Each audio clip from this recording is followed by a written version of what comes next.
চিত্রনায়ক জায়েদ খান বরাবরই আলোচনায় থাকতে পছন্দ করেন। দর্শকদের সামনে ডিগবাজি দেয়া কিংবা স্টেজে পোশাক খুলে নানা অঙ্গভঙ্গিমা করে আলোচিত হয়ে থাকেন, জানিয়ে সামাজিক যোগাযোগ মাধ্যমে চলে মিমের ছড়াছড়ি। তবে এবার কোনো স্টেজ শো নয়, বরং নতুন একটি ছবি দিয়ে নেটিজেনদের চমকে দিয়েছেন তিনি। সেই ছবিতে দেখা যায় জায়েদ খান নিউ ইয়র্কের শ্রমিকের কাজ করছেন। দ্রুত সেই ছবি ভাইরাল হয়। পরে জানা যায় ছবিটি তার অভিনীত নতুন কন্টেন্টের স্থির চিত্র।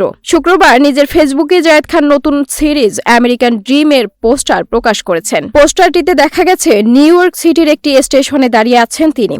তার পরনে একটি হুডি এবং চেক শার্ট। চিরচেনা গ্ল্যামারাস লুকের বদলে এখানে তাকে বেশ বিষণ্ণ দেখাচ্ছে। নিউ ইয়র্কে শ্রমিকের কাজ করছেন জায়েদ খান। পোস্টারের উপরে লেখা রয়েছে ইমিগ্র্যান্ট ডায়েরি এপিসোড 1, যা দেখে ধারণা করা হচ্ছে আমেরিকায় অভিবাসীদের জীবন সংগ্রামের কোনো গল্প নিয়ে নির্মিত হচ্ছে এই সিরিজটি। ঠিকানা প্রোডাকশনের ব্যানারে নির্মিত আমেরিকান ড্রিম পরিচালনা করছেন জেকে। এতে অভিনয় করেছেন জায়েদ খান। চিত্রগ্রাহক হিসেবে আছেন সাদ আল আমিন। সিরিজটির সার্বিক তত্ত্বাবধানে রয়েছে আবির আলমগীর এবং এম শাহিন।